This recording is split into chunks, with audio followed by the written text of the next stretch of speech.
여호와께 감사하고 그의 이름을 불러 아뢰며 그가 하는 일을 만민 중에 알게 할지어다. 그에게 노래하며 그를 찬송하며 그의 모든 기이한 일들을 말할지어다. 아멘. 찬송과 경배를 받으시기 합당하신 우리 주 하나님 아버지, 주의 사랑하는 자녀들이 주 앞에 예배하오니 우리들이 드려지는 예배 가운데 하나님의 영광이 가득하게 하시고 이 예배를 받아 주옵소서. 예수님의 이름으로 기원하옵나이다. 아멘. 아멘. 다 같이 일어서셔서 23장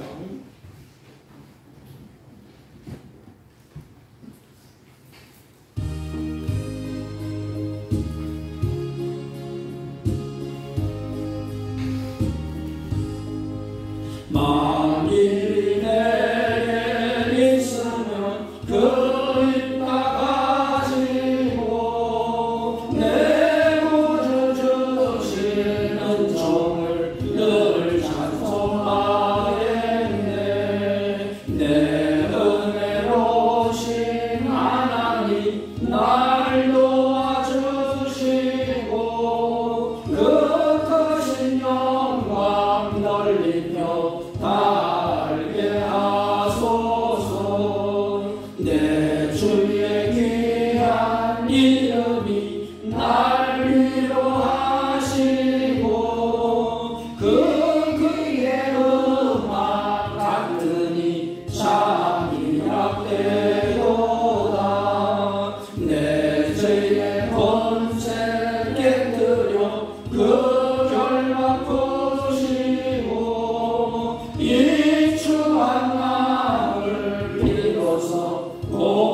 뒤에 교동문 59권 시편 136편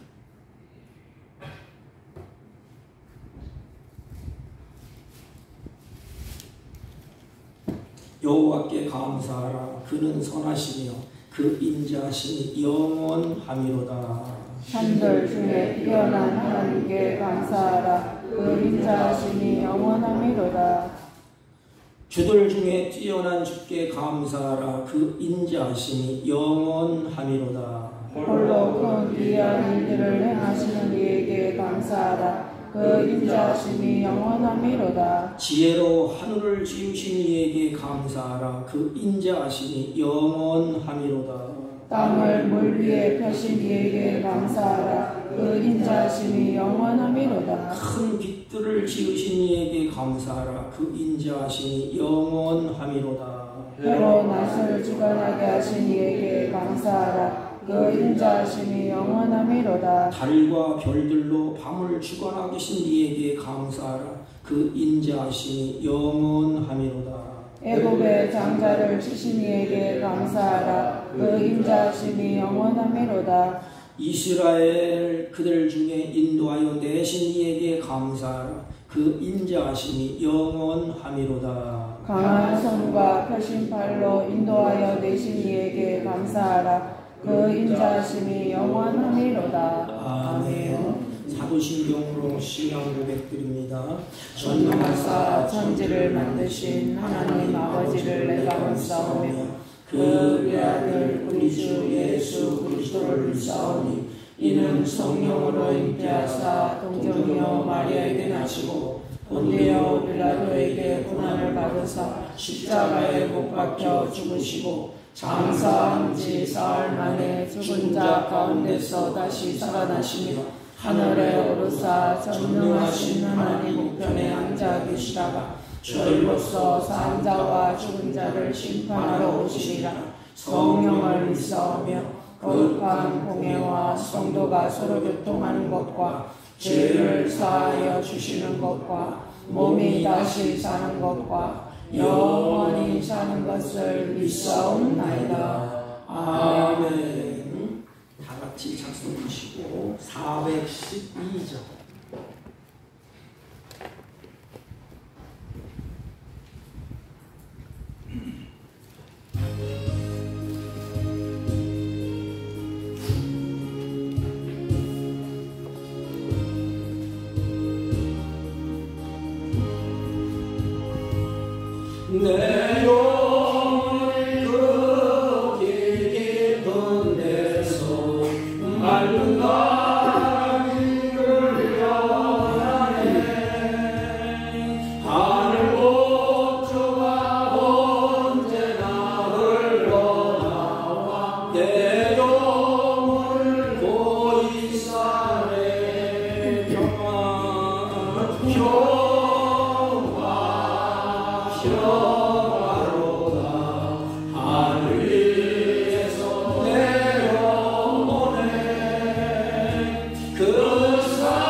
우리보다 예수를 친구 삼아 참 평안을 누리겠네.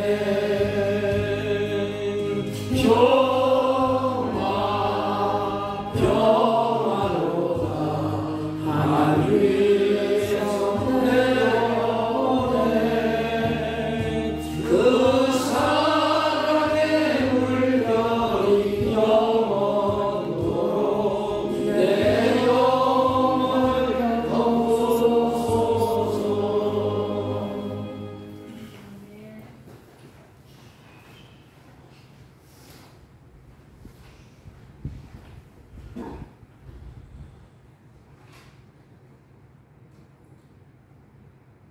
거룩하시고 자비로우신 하나님, 은혜를 중심으로 감사를 드립니다. 귀하고 복된 날 주셔서 하나님의 구별된 백성들이 몸된 교회에서 입을 열어 찬송하며 귀를 기울여 말씀을 들으며 두 손 모아 주 앞에 간구할 수 있는 큰 은혜를 주심을 다시금 감사를 드립니다. 항상 기뻐하라, 쉬지 말고 기도하라, 범사에 감사하라고 우리에게 말씀하셨지만 우리는 세상에 매여서 이리저리 끌려다니다가 아버지 하나님 앞에 구할 수 없는 어둠 속에 있던 우리가 주 앞에 나와 머리를 숙입니다. 우리의 진홍 같고 주홍 같은 이 죄악을 흰눈같이 양털같이 씻어 주시어서 한 시간 하나님 앞에 예배드리며 주 앞에 드려지기에 흠없고 정없는 산제물이 되어지기를 원합니다. 거룩하신 하나님, 기도하고 원하옵는 것은 6.25가 발발한 지 75주년에 한국이 주의 은혜로 이만큼 살 수 있는 나라가 되었지만 오히려 신앙면으로는 아버지 타락하고 신앙이 무너지고 나태해지고 게으러져서 무엇이 참인지 무엇이 거짓인지 구별조차 못하는 이 백성들을 불쌍히 여겨주시고 사랑하시는 하나님, 옛적의 믿음의 선조들의 신앙을 회복할 수 있도록 은혜를 주옵기를 기도하고 원합니다. 북녘 땅에 어둠 속에서 눈물을 흘리며 생명을 내어놓고 믿음을 지키는 하나님의 백성들에게 주여 이제는 믿음의 자유를 주시기를 원합니다. 어둠의 세력이 무너지고 빛같이 밝은 주님의 은혜가 그 땅에 임하여 주시옵소서.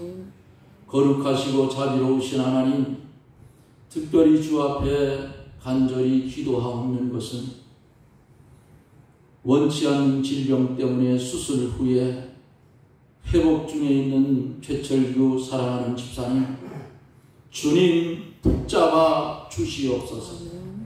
그리고 주님 피 묻은 손으로 그 상처를 어루만져 주시며 아버지 수술 후에 건강이 잘 회복되어져서 하나님의 은혜로 깨끗함을 나음을 입었다 하는 믿음의 확신을 갖고 주를 위해 충성할 수 있는 건강을 축복해 주옵기를 원합니다.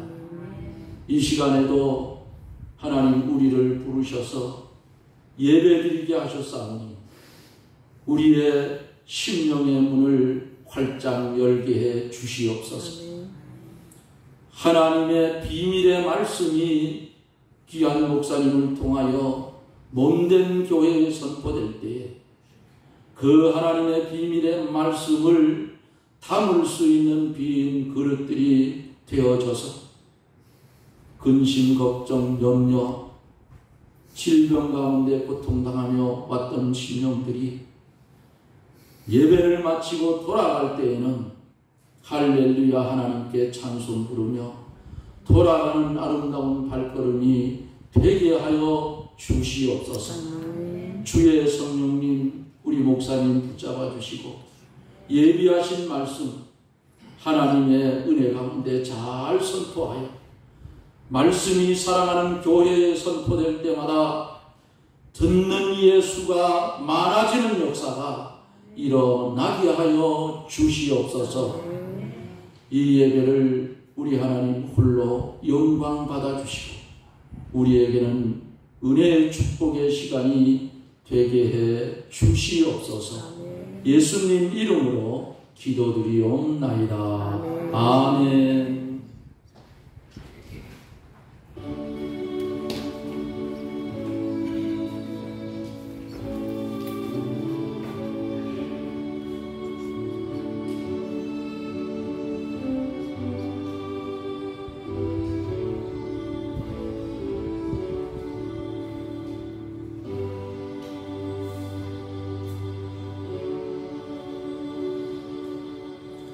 하나님의 말씀입니다. 골로새서 3장 신약성경 327페이지 15절로 17절까지 대독해 올립니다. 그리스도의 평강이 너희 마음을 주장하게 하라. 너희는 평강을 위하여 한 몸으로 부르심을 받았나니 너희는 또한 감사하는 자가 되라. 그리스도의 말씀이 너희 속에 풍성히 거하여 모든 지혜로 피차 가르치며 권면하고 시와 찬송과 신령한 노래를 부르며 감사하는 마음으로 하나님을 찬양하고 또 무엇을 하든지 말에나 일에나 다 주 예수의 이름으로 하고 그를 힘입어 하나님 아버지께 감사하라. 아멘. 아멘. 옆 사람과 인사합니다. 사랑합니다.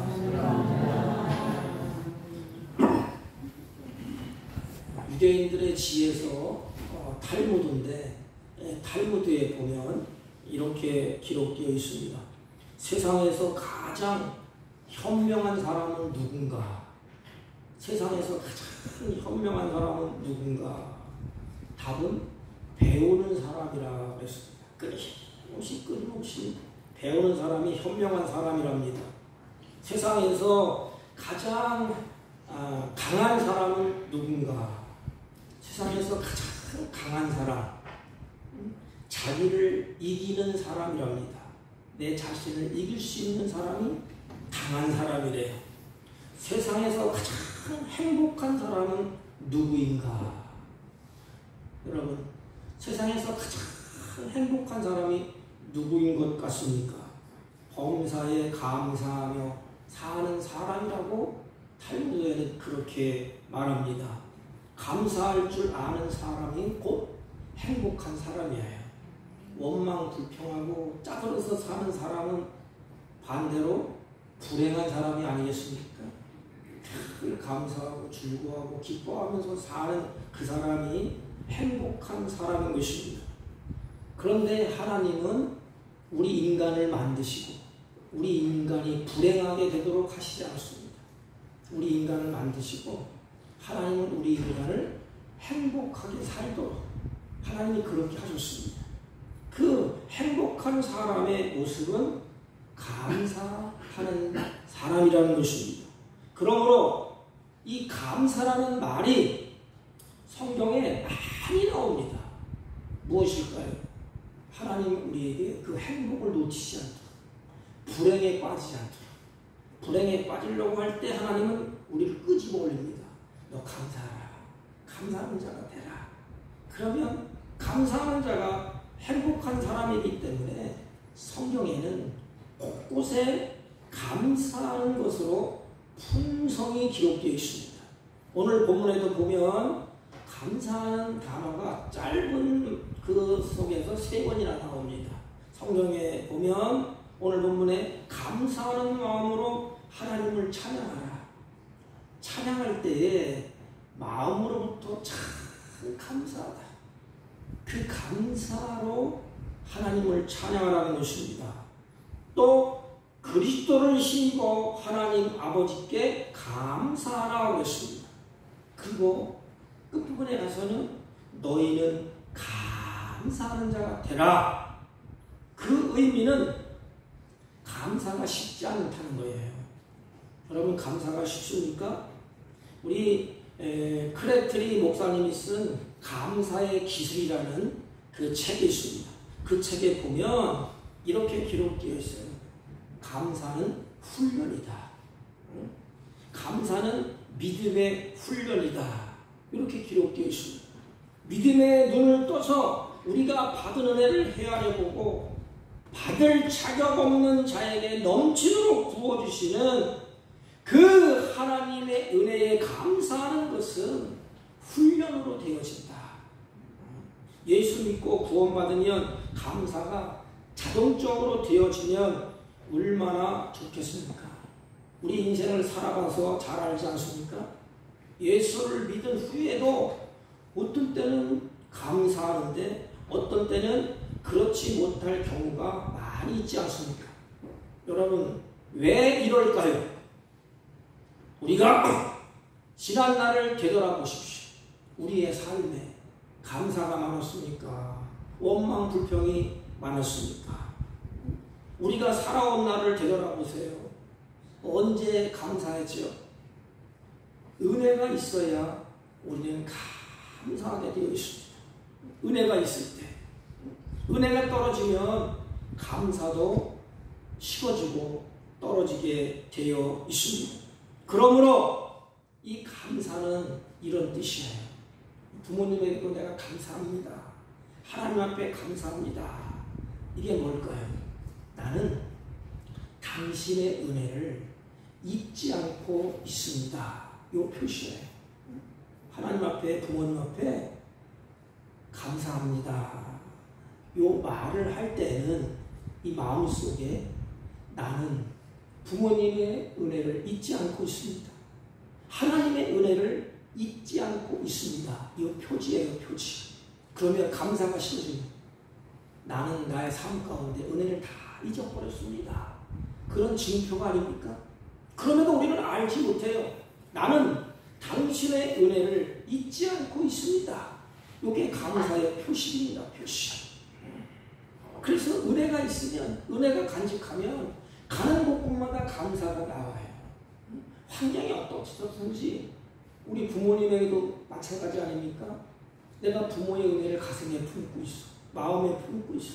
감사합니다. 이렇게 하는 것은 뭐예요? 나는 아버지, 어머니의 은혜를 내 마음속에 품고 있습니다. 그걸 표시합니다, 표시. 성경은 그렇기 때문에 하나님께 감사하라 이것은 하나님 우리에게 뭘 받으려고 그러는 게 아니에요. 우리 마음속 깊은 곳에 하나님의 그 사랑, 구원의 은총, 그 은혜를 내 마음속에 간직하고 하나님 잊지 않고 있습니다. 그래서 그렇게 살아갈게요. 하나님의 은혜로 감사하며 살아갈게요. 그 표시가 아니겠습니까? 우리 조연선 목사님의 칼럼에 보니까 이렇게 쓰셨더라고요. 은혜가 있으면 하나님이 주신 것이 잘 보인답니다. 은혜가 있으면 하나님 이것도 주셨네, 저것도 주셨네, 이것도 주셨네. 자식을 보면서도 하나님이 왜 이렇게 이쁜 자식을 주셨을까? 하나님이 왜 이렇게 나에게 이런 걸 주셨을까? 은혜가 있으면 하나님이 주신 것을 잘 본답니다. 은혜가 떨어지면 하나님이 주지 않은 것만 눈에 보인다는 것입니다.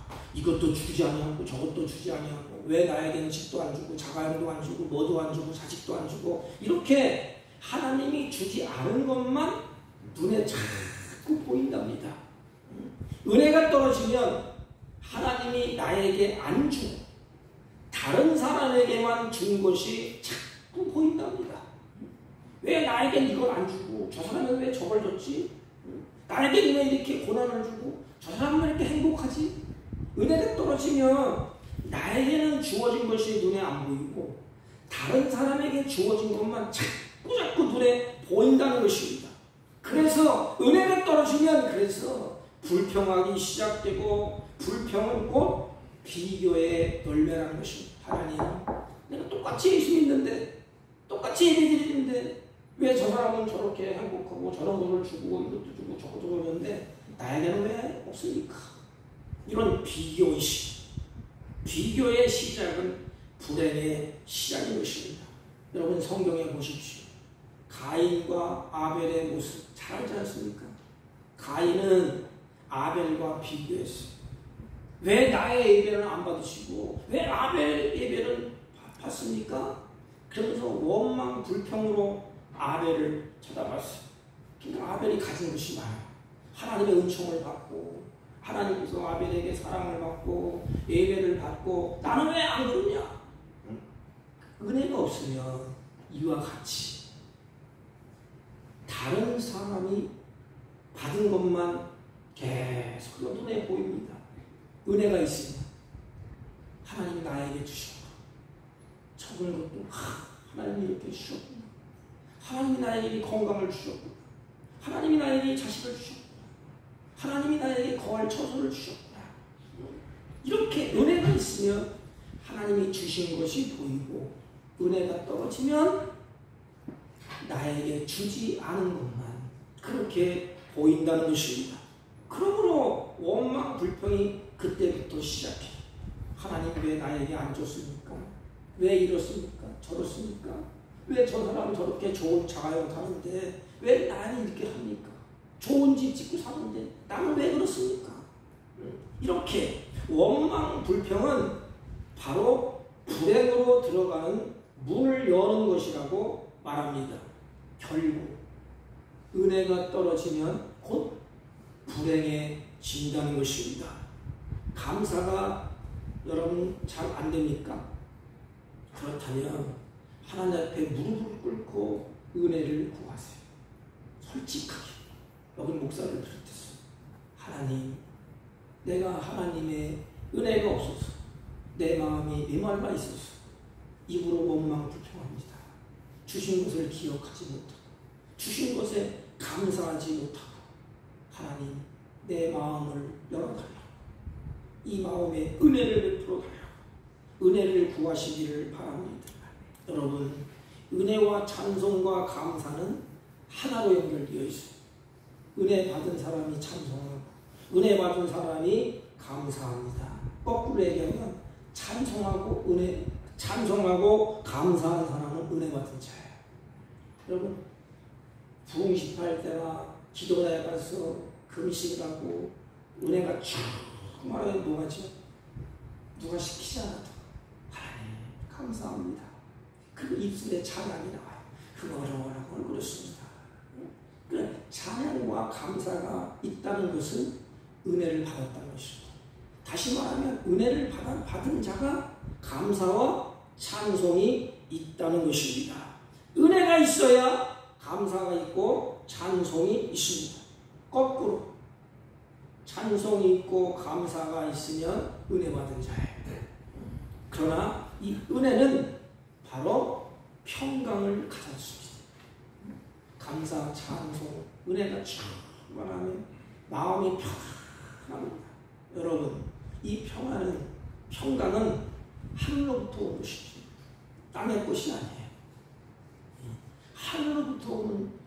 하늘로부터 내려오는 것이 평강이야, 평강. 그 힘은 하나님께서 주신 것입니다. 은혜도 하나님께서부터 우리에게 주어지는 것입니다.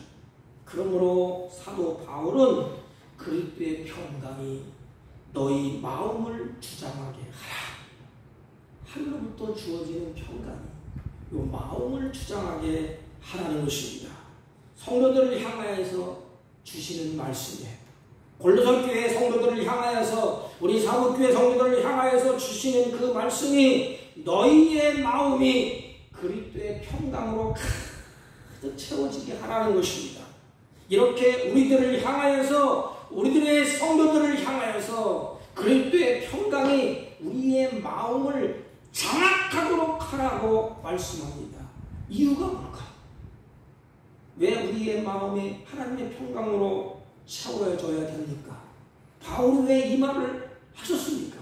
이유가 무엇이겠습니까?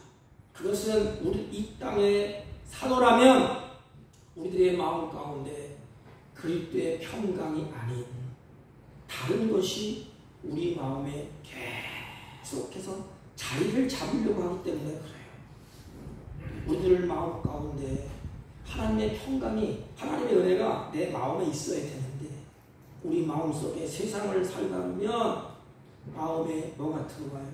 분노가 자리 잡아요. 분노가 자리 잡으면 뭐가 빼앗기지? 평강이 나가. 평강이 자리 잡으면 분노가, 원망이 나갑니다. 그래서 우리들 마음 가운데 세상을 살다 보면 이 골로새 교회 성도도 마찬가지였어요. 피터지게 그 이단과 싸우다 보니까 마음이 비폐해졌어요. 그래서 마음에 분노하는 마음이 있고, 원망하는 마음이 있고, 그냥 슬픈 마음이 있고, 불안하고 근심과 염려의 마음이 우리들의 마음 가운데 늘 쏟아나요. 여러분 목사도 마찬가지예요. 천사가 아니기 때문에 어느 때는 막 분노가 쏟아지고, 어느 때는 원망하는 마음, 염려하는 마음, 불안한 마음이 막 쏟아집니다. 실질적으로 보면 이거 다 백해무익한 거예요. 원망하고 분노한다고 해결됩니까 이게? 내 마음에 그냥 막 불안하고 근심하고 염려하고 분노가 끌어오른다고 내 인생의 문제가 해결되냐 이 말이에요. 다 백해무익한 것들이 아닙니까? 이러한 생각들을 없앨 수 있는 가장 좋은 방법이 뭘까요? 여러분, 내 마음속에 원망, 불평, 불안, 초조, 염려, 이 마음을 없앨 수 있는 좋은 방법이 무엇일까요? 잘 보세요. 원망을 빼보면 또 불평이 들어오고, 불평이 빼면 원망이 들어옵니다. 빈자리에는 뭔가 채워줘야 돼. 성경에도 나와 있습니다. 빈 집에 깨끗이 청소했는데 이런 게 더 큰 것이 들어와 있어요. 우리 마음도 똑같아. 원망을 빼면 불평이 들어오고, 불평이 빼면 근심이 들어오고, 근심을 빼면 염려가 우리 마음속에 계속해서 자리 잡고 있습니다. 그렇다면 그것들을 없애고 해결해야 되지 않습니까? 그런데 자꾸만 생깁니다. 이것을 없애는 가장 좋은 방법이 있다면 그것이 무엇일까요? 바울이 해답을 줍니다. 그리스도의 평강으로 우리의 마음에 가득 차려놓으십니다. 평안은 그리스도께서 우리에게 주시는 것이 평강이에요. 잘 보세요. 여기에 공기가 가득 차 있지 않습니까? 그러나 공기를 빼는 방법은 뭐예요? 하나씩 끄집어 나면 또 들어와요. 끄집어 나면 또 들어와요. 그럼 뭘로 채우면 돼요? 물로 가득 채우면 다 공기는 빠져나오게 되어 있습니다. 하나님도 마찬가지. 바울이 그걸 잘 알고 있습니다. 너희 마음에 하나님께서 주신 그 평강으로 그 너희들의 마음을 가득 채우라. 문제는 어떻게 그리스도의 평강을 우리 마음 가운데 채울 수 있는가?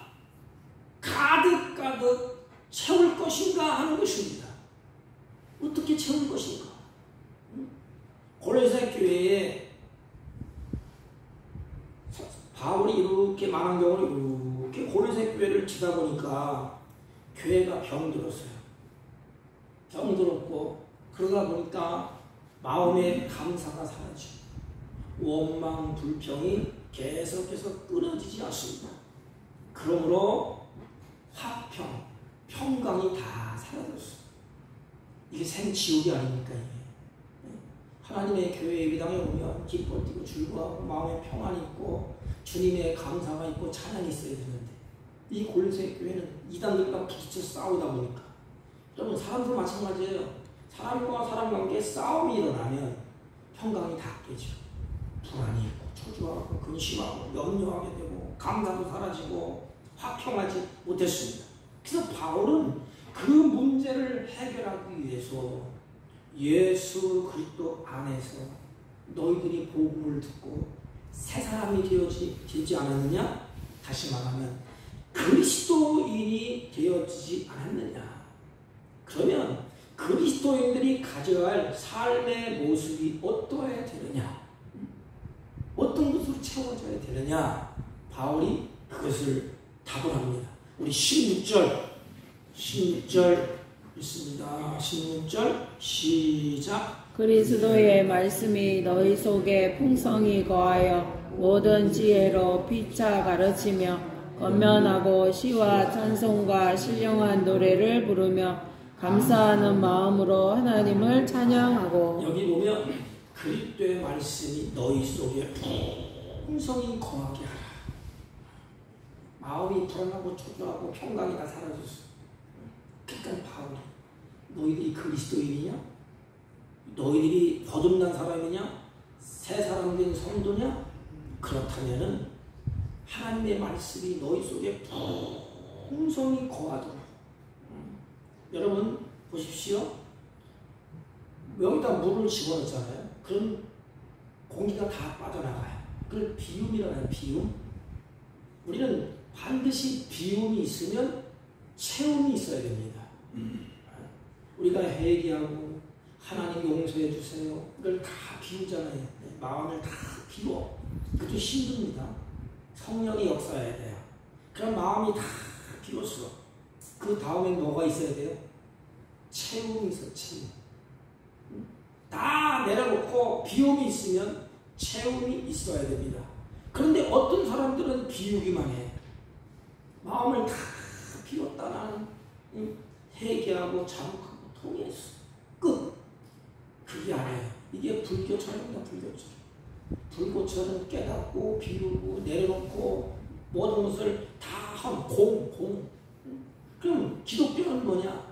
채우는 것이에요. 채우는 거. 다 내 자신을 내려놓고 비웠다면 채우는 것입니다. 내려놓음과 비움이 그곳에 반드시 채워주심이 있다는 것입니다. 채워주심이 없으면 우리의 마음이 늘 공허합니다. 이 마음이 허전하고 뭔가 채워줘야 되는데 그 체험이 없기 때문에 공허합니다. 그러므로 반드시 비움이 있으면 채움이 있어야 되는 것입니다. 여러분, 비움이 있을 때에 부르심의 은혜, 채우심의 은혜가 있다는 것입니다. 그래서 바울은 골로새 교인들을 향하여서 그리스도의 말씀이 너희 속에 풍성히 거하라. 그 말씀으로 채우라. 말씀으로 채우라. 이 거한다는 말이 있는데 이 말은 어디에 살다 이 말이에요. 말씀이 내 안에 풍성히 채우라 이 말은 우리의 마음이 말씀이 사는 집이 되라 이 말이에요. 다시 말하면 하나님의 말씀이 나를 주장하게 하는 것입니다. 그런 평안이 와요. 하나님의 말씀이 내 마음에 마음에 들어오면 계속해서 내 마음에 차곡차곡 쌓이게 됩니다. 그리고 눈으로 볼 때 눈으로 이 말씀이 일로 들어와요. 그 차곡차곡 쌓이게 돼. 그러면 뭐가 들리죠? 불안도 떠나가고 어려운 문제도 근심 걱정 다 떠나줍니다.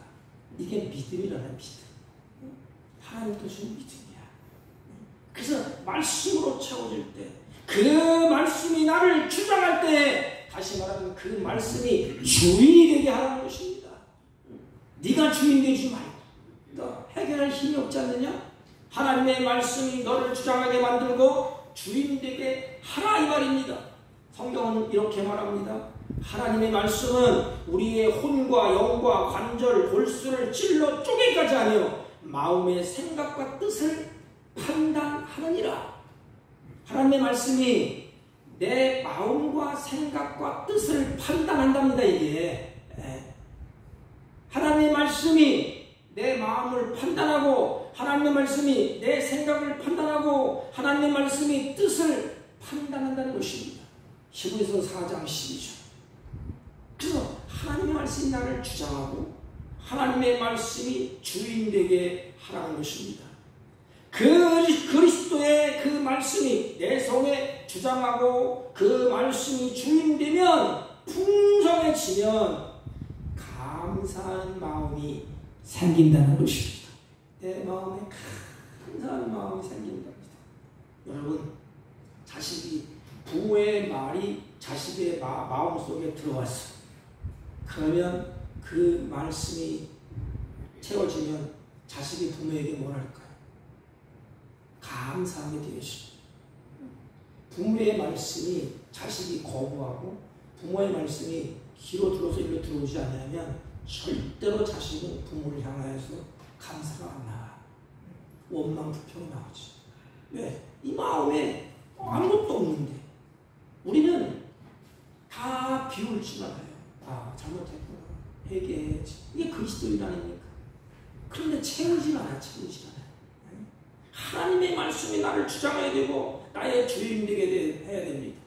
그러면 그 말씀이 풍성하면 풍성할수록 감사하는 마음이 생깁니다. 성경을 뭐라 그랬죠? 마음이 그랬어요. 마음이. 내 마음을 주장할 자가 누가 있겠어, 세상에. 여러분, 아무리 내 새끼라 할지라도 내가 자식을 내 마음대로 할 수 있습니까? 자식의 마음을 내가 움직일 수가 있어요? 안 됩니다. 이제.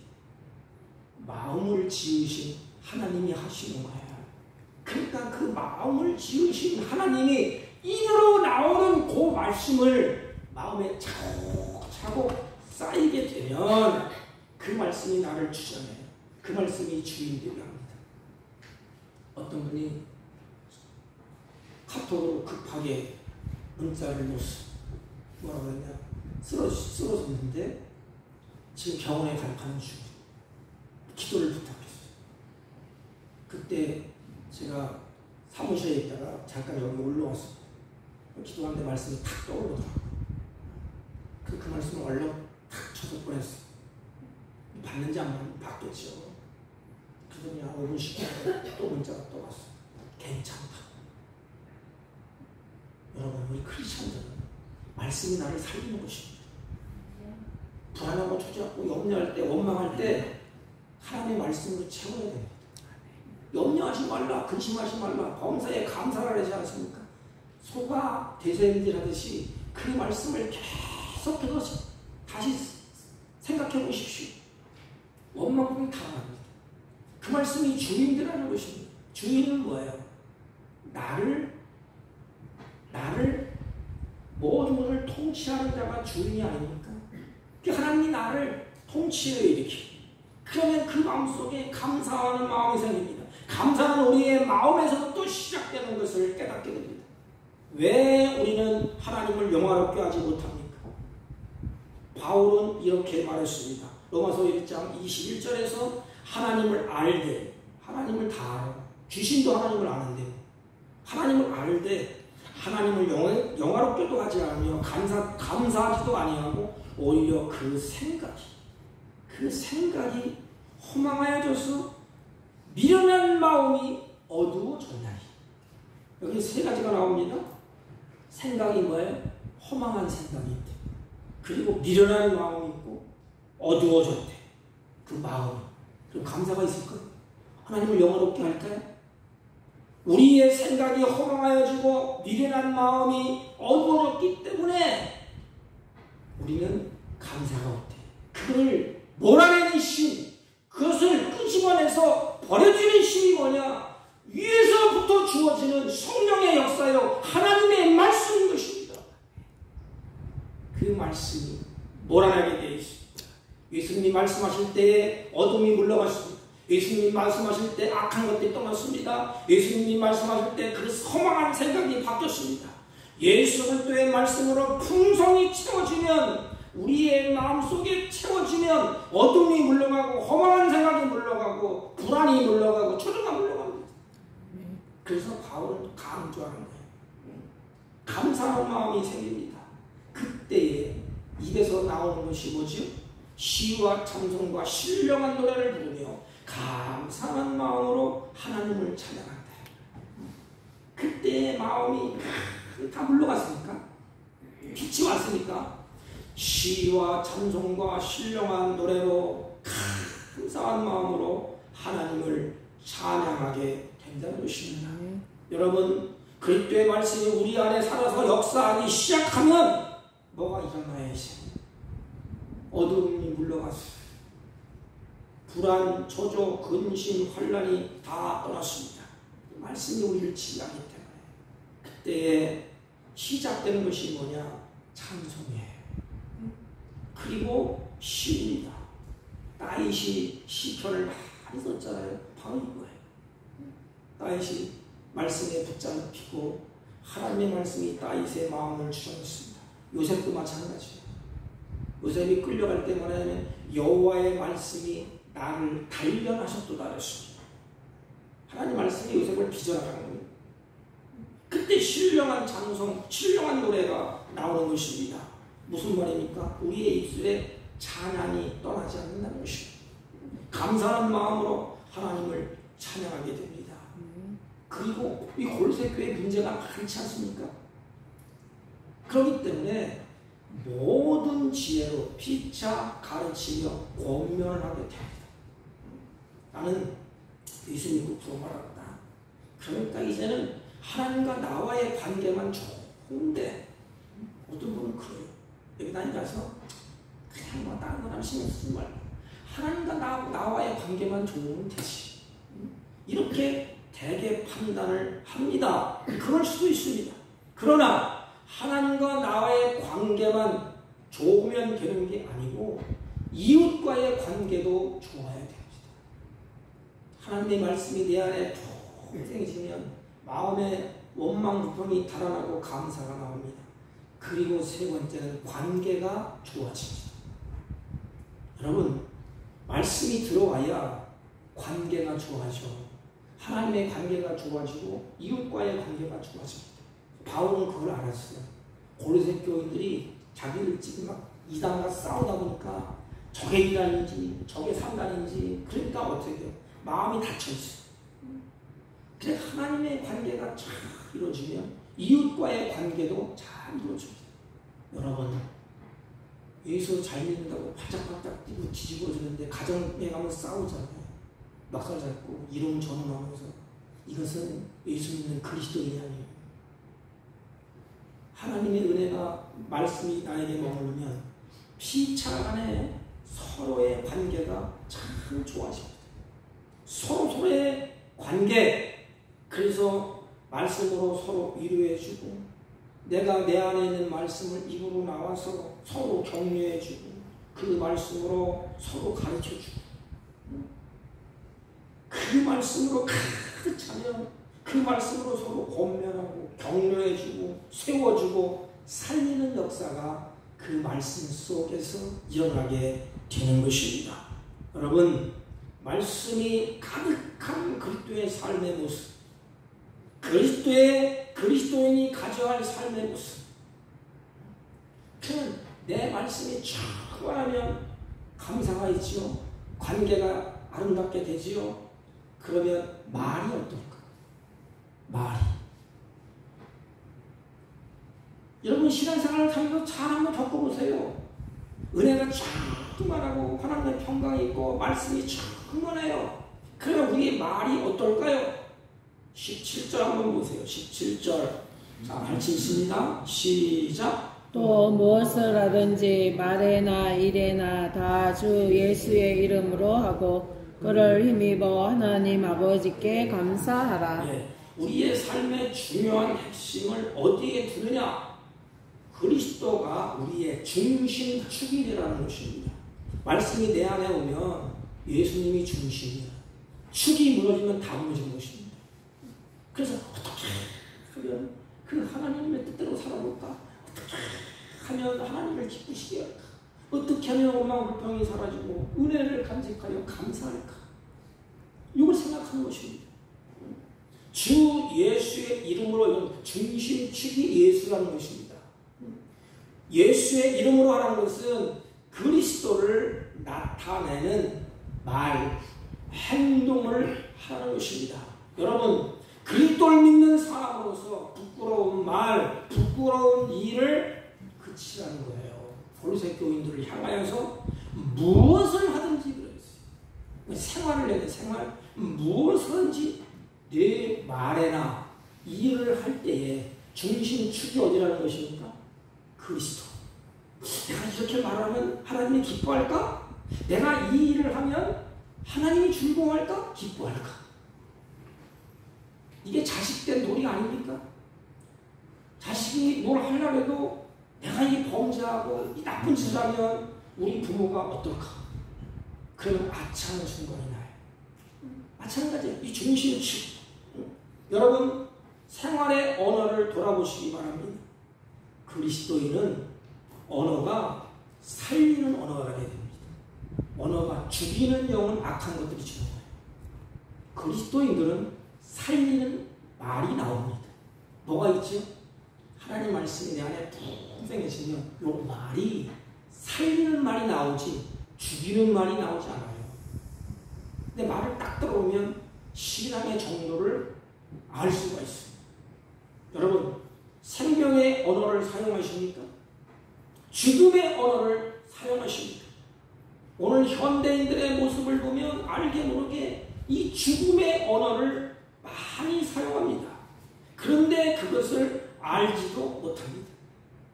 내 말 속에 죽음의 언어가 뭐예요? 원망하고 불평하고 욕하고 저주하고 이게 다 사단이 하는 행동입니다. 사단이 우리 마음속에 들어오면 뭐예요? 원망하게 만들죠. 불평하게 만들죠. 저주하게 만들죠. 싸우게 만들죠. 하나님의 말씀이 내 안에 오고 성령이 내 안에 오시면 뭐가 나오죠? 언어가? 위로의 말이 나오고 생명에 살리는 역사가 나오고 불평, 불만이 사라집니다. 내가 말하는 것이 여러분 어디로 갑니까? 내가 말해요. 지금 장목사가 설교하고 있습니다. 그러면 그게 내 귀에 들어오요. 그럼 귀에 들어오면 그게 어디 갈까요? 내 마음으로 들어옵니다. 여러분, 내가 말하는 언어가 죄송하지만 여기로 들어가서 여기로 들어옵니다. 내가 말하는 불평, 원망, 죽이는 언어를 사용하면 뭐가 죽어요? 마음이 죽습니다. 내가 말하는 것이 귀로 들어가서 일로 들어옵니다. 그럼 그것이 또다시 어디로 갔냐? 내 뇌로 간다고 그랬대. 내가 말하는 것이 내 뇌로 들어가서 계속해서 부정적인 영향을 미친다는 것입니다. 살리는 말, 좋은 말도 마찬가지. 이것은 내 말이 아니야. 내가 하는 얘기가 아니고 뇌 과학자들이 하는 얘기입니다. 뇌를 연구하는 과학자들이 살리는 언어를 사용하면 내가 살고 이웃이 산답니다. 죽이는 언어를 사용하면 나도 죽고 다른 사람도 죽는 것입니다. 이게 뇌 과학자들이 하는 이야기예요. 어떻게 우리는 행복할 수가 있습니까? 하나님의 말씀이 충만하면 이 찬양과 기쁨과 감사가 나옵니다. 그리고 언어가 달라져. 어떻게 달라질까요? 생명을 살리는 언어가 됩니다. 생명을 살리는 언어가 뭘까요? 그게 감사입니다. 감사해요. 감사한데 누가 침을 뱉겠어요? 자식이 아무리 막 망나니 사다가 부모를 찾아서 아빠 미안해 참 감사하다. 그런데 부모 거기 대고 야 이놈아 뭘 감사해서 따지겠습니까? 그 부모가 감사한다는데 오자마자 저주하고 불평하고 원망하고 그 말이 가득한다면 다 죽이는 것입니다. 예수 그리스도 안에서 새 사람이 되었다고 할 수가 없는 것입니다. 그리스도인들은 그래서 성경은 바울이 콕 집어서 얘기한 것입니다. 너희들 하나님의 말씀으로 충만히 채우고 하나님이 주인되고 말씀으로 늘 다스리자. 그러면 이 마음속에서 감사가 있을 것이다. 그리고 하나님의 평강이 내 마음을 주장할 것이다. 그러면 그리스도인은 성령이 우리를 주장하는 자. 여러분 잘 보십시오. 우리는 원망 부분이 체질화 되어 있어. 여기는 목사님 마찬가지. 어느 때는 막 화가 치밀립니다. 화를 내세요. 원망한 불평 할 수도 있습니다. 그러나 그리스도인들은 내 마음에 뭐가 있어요? 말씀 있고 성령이 내 마음에 계십니다. 그래서 그럴 때에 성령이 나를 끌고 가. 야 이놈아 너 누구냐? 야 이놈아 너 사복교회 목사가 아니냐? 제가 이 등산을 이게 아침 저녁에 이렇게 한번 아침에 저녁이나 한번 갑니다. 30분씩 이렇게 사람들이 내가 얘기하는 거 내가 목사가 다 알아. 말을 함부로 하겠습니다. 어느 때는 막 승질나게 만들잖아요. 막 까짝까짝거리고 그러면 그냥 딱 올라와. 이게 그때에 성령이 뭐라 그러는지 아십니까? 야 네가 목사야. 너 사복교회 목사 아니냐? 그러므로 아이고 내가 또 잘못했네. 내 승질 못되고 온 게 하나님 용서해 주십시오. 올바른 말 하게 해주세요. 이게 그리스도인입니다. 이렇게 되어야 정상이 아닙니까? 그런데 이게 마구잡이야. 그냥 마구잡이로 막 갑니다. 내가 진정으로 그리스도인인지 점검하는 특징은 뭐냐? 학자들의 말하면 첫째는 언어랍니다. 언어. 그리고 감사. 예수 그리스도를 구주로 영접한 후에 모든 것을 예수의 이름으로 행하고 하나님 아버지께 감사하는 것이 우리 그리스도인의 삶의 특징이 아니겠습니까? 말씀을 정리하면 이렇습니다. 하나님은 우리가 행복하게 살기를 원해요. 행복하게 사는 것은 뭐지요? 감사하면서 살기를 원하십니다.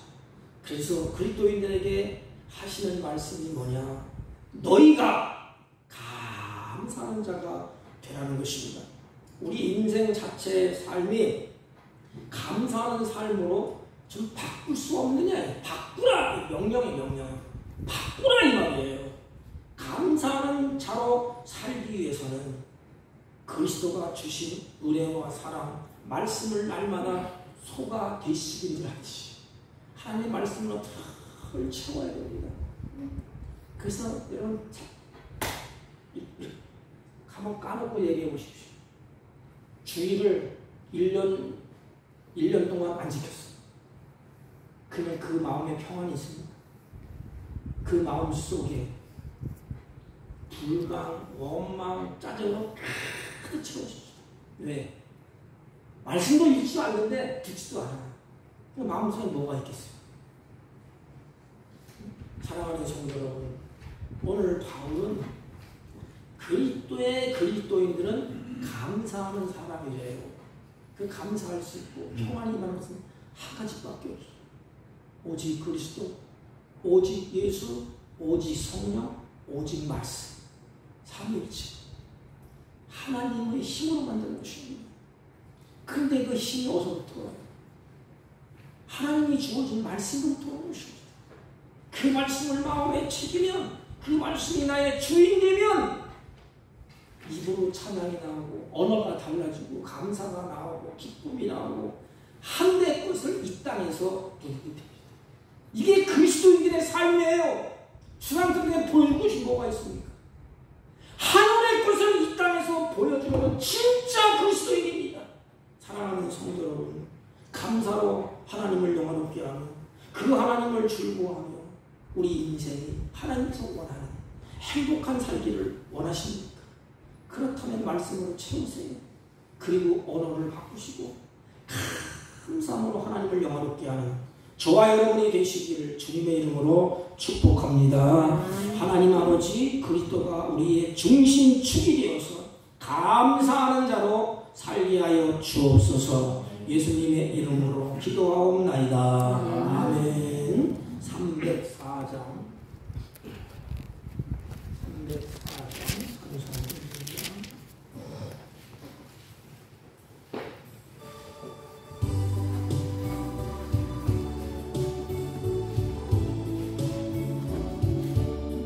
그 끝이 하나님의 사랑 말로 다 영영 못하네. 저 높고 높은 별을 넘어 이 낮고 낮은 땅 위에 죄로만 영원 구하려 그 아들 보내서 화목제물 삼으시고 죄 용서하셨네.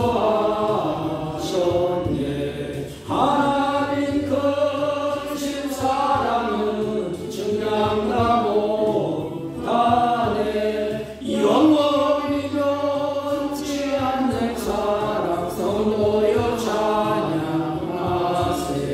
괴로운 시절 지나가고 땅 위에 영화세 할 때 주 믿지 않던 영혼들은 큰 소리를 저울어도 주 믿는 성도들에게 큰 사례 도사 우리의 죄 사했으니 그네 잊을까. 하나님 크신 사랑은 증량다 못하네. 영원히 변치 않는 사랑 성도여 찬양하세. 하늘을 두루마리 삼고 바다를 먹물 삼아도 한없는 하나님의 사랑 다리로 갈 수 없겠네. 하나님의 크신 사랑 그 어찌 닿았을까. 저 하늘로 빗사로 채우지 못할 하나님 크신 사랑. 하나님 크신 사랑은 증량다 못하네. 영원히 변치 않는 사랑 성도여 찬양하세. 전능하신 하나님 감사합니다. 주의 사랑하는 자녀들이 마음과 뜻과 정성을 다하여 하나님께 믿음을 따라 귀한 예물을 드렸습니다. 11조와 감사의 예물과 선교의 예물과 각종 예물을 구별하여 드렸사오니 하나님이 드린 손길 가운데 이른 비와 늦은 비를 허락하셔서 하나님의 거룩한 뜻이 이 땅에서 이루어지게 하옵시고 이들을 생애 속에 하나님을 영원롭게 하는 복된 생애로 살아갈 수 있도록 가지각색의 은혜와 보호와 은총과 평강으로 인도하여 주옵소서. 하나님 질병 가운데 드린 손길 하나님이 치유의 은혜가 있게 하여 주옵시고 생애의 고단한 인생 하나님께서 그 생애의 풍족함을 누릴 수 있도록 하나님이 풍성한 결실을 허락하여 주옵소서. 이 임무를 통하여 하나님의 나라가 확장되게 하시고 물질이 쓰일 때 물질의 노예가 되지 않고 다스리며 사는 복된 생애가 되게 하여 주옵소서. 예수님의 이름으로 기도하옵나이다. 아멘. 광고는 주보를 참조해 주시기 바랍니다. 다음 주에 주보를 내려가는데 7월 17일 목요일날 우리 수원 더사랑교회에서 이미용 공사와 점심 대접이 있다고 합니다. 우리 주위에 좀 소문을 내셔서 삼겹탕을 한 40명, 50명 가져오네요.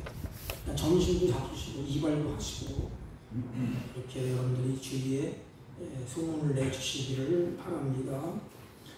임직식이 7월 26일 11시에 있습니다. 다음 주일은 우리 매주 감사 주일로 지키겠습니다.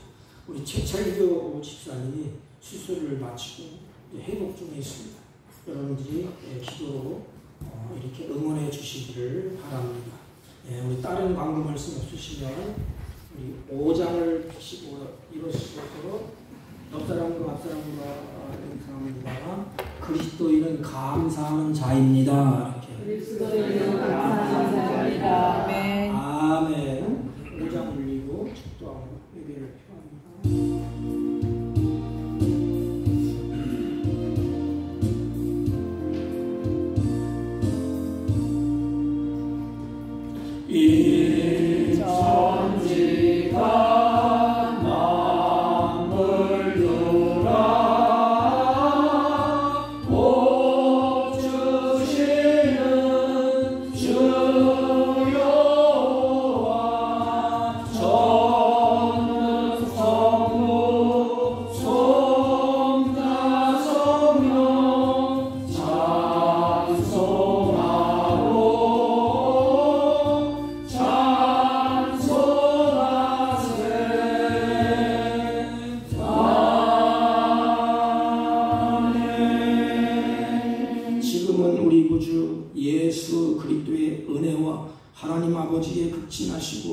하나님 크신 사랑과 성령님의 이로 역사, 교통, 충만하시는 주님, 그리스도인은 감사하는 자로 사는 자가 그리스도인 것을 마음속에 새기고 하나님의 말씀으로 우리의 심령과 우리의 영혼 골수까지 풍성히 채우기로 결심하고 돌아가는 주의 백성들 머리 위에와 이들이 교명하는 사업과 직장과 헐리터는 자녀들 친구들 머리 위에 지금부터 영원토록 함께 있을지어다. 아멘.